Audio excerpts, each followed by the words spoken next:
Hej, witam Was serdecznie na kanale The Veggie Biker. Zaczynamy jazdę po najpiękniejszych terenach Walii, kierując się od pola namiotowego przez park narodowy Snowdon w stronę naszej dzisiejszej pierwszej atrakcji, która mieści się w najbardziej popularnej części Llandudno, Great Orme. Cypel, którego angielska nazwa wywodzi się od staronordyckiego słowa oznaczającego węża morskiego.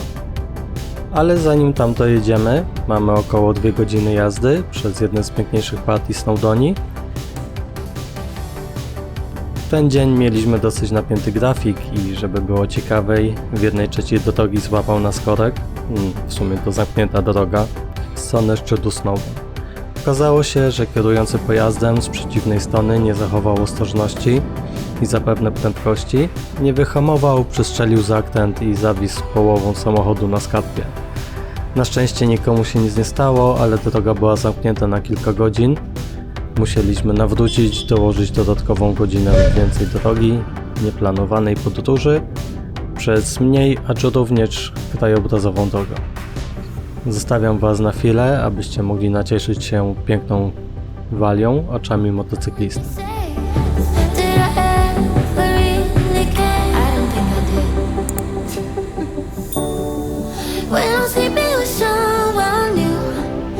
Just close my eyes and think of you. When I'm sleeping with someone new, I can't help myself, I wonder if you still feel the way I feel when somebody calls you mine. Are you sleeping with someone new, someone new,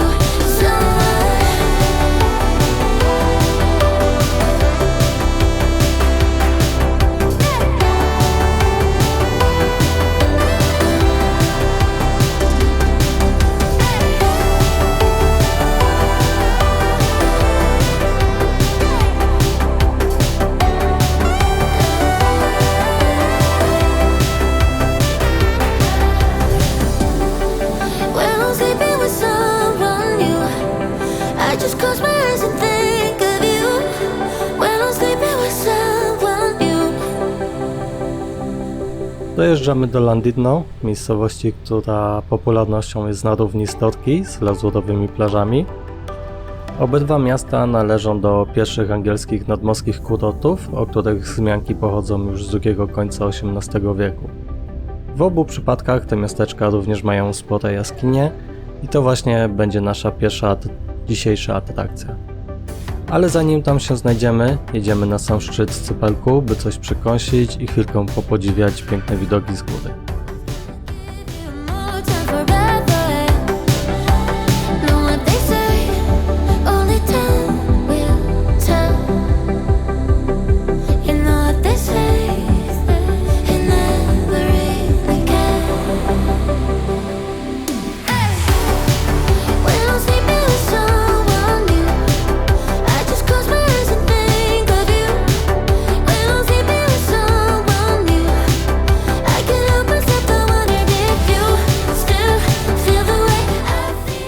Jaskinie mieszczą się trochę niżej szczytu Great Orme.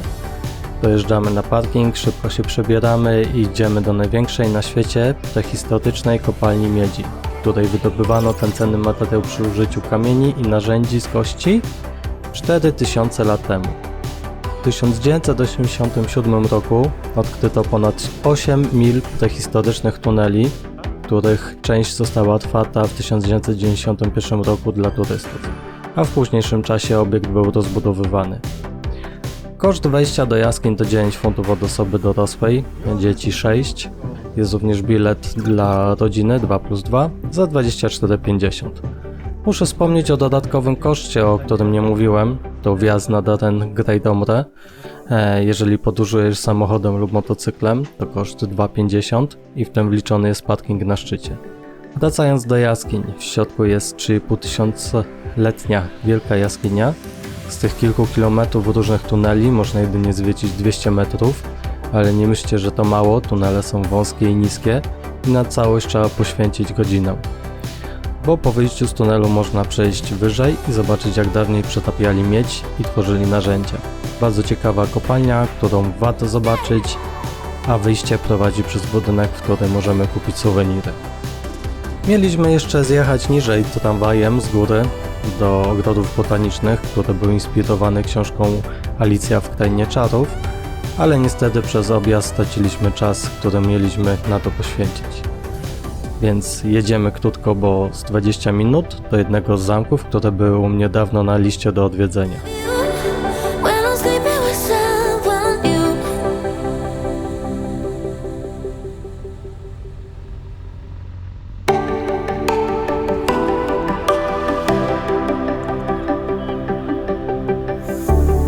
Knowing your body feels so tired. Zamek Conwy, czyli świetnie zachowana XIII-wieczna fortyfikacja, która od razu zachwyca, zwłaszcza jak jedzie się od strony Landidno.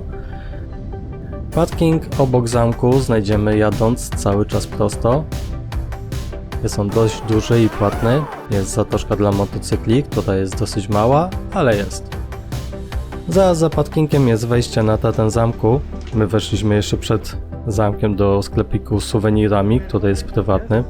My mieliśmy już kupione bilety wcześniej, za które zapłaciliśmy 11,10 od osoby.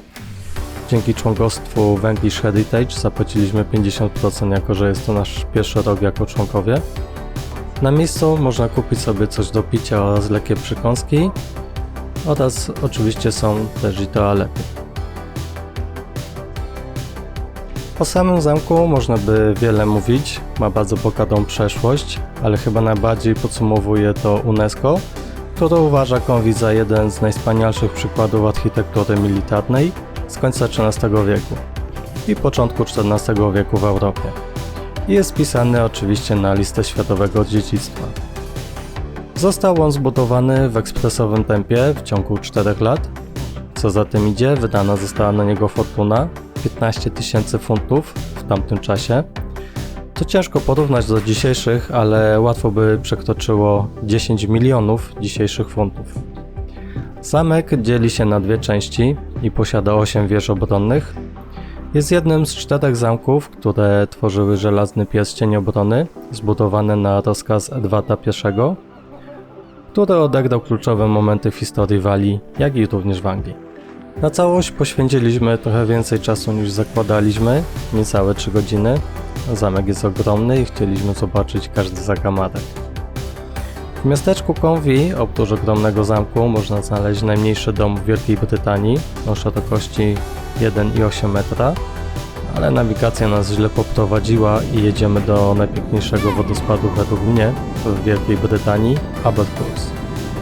Zapewne większość osób o tym wodospadzie już słyszała, nie wyróżnia się on niczym szczególnym, nie jest najwyższy, nie jest najszerszy, ale według mnie całe otoczenie, ścieżka i natura oraz basen zanurzeniowy powoduje, że jest on u mnie na szczycie wodospadu w Wielkiej Brytanii.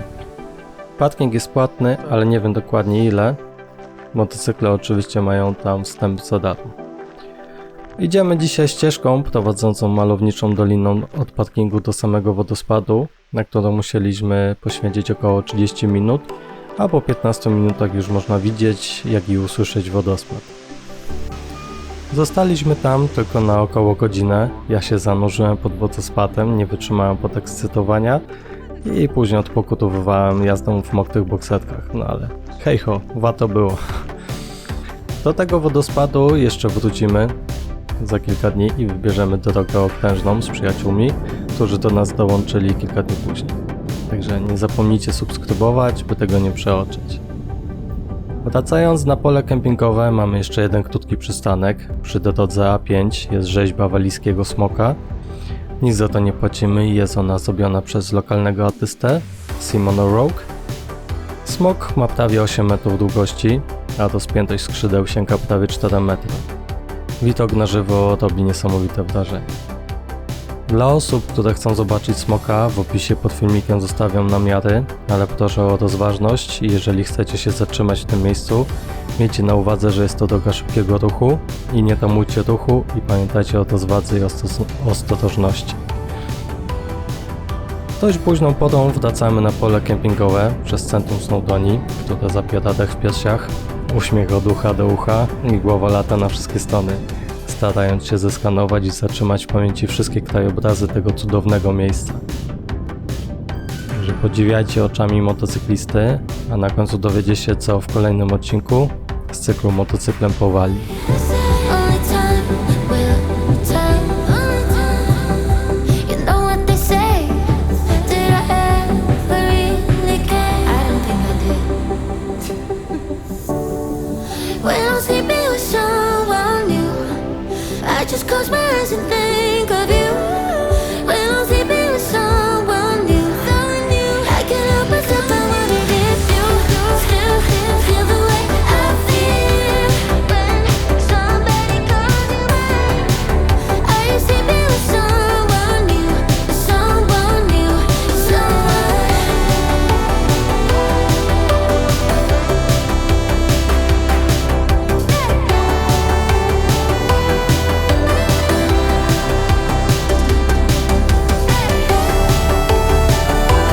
Kończymy dzisiejszy dzień, wykończeni, ale bardzo zadowoleni, a w następnym odcinku jedziemy do kolejnej kopalni miedzi, tym razem dużo młodszej, z czasów wiktoriańskich, oraz w poszukiwaniu ukrytego sztucznego basenu Infinity Pool, którego nie znajdziemy na żadnych mapach. Także nie zapomnijcie subskrybować i do zobaczenia. Cześć!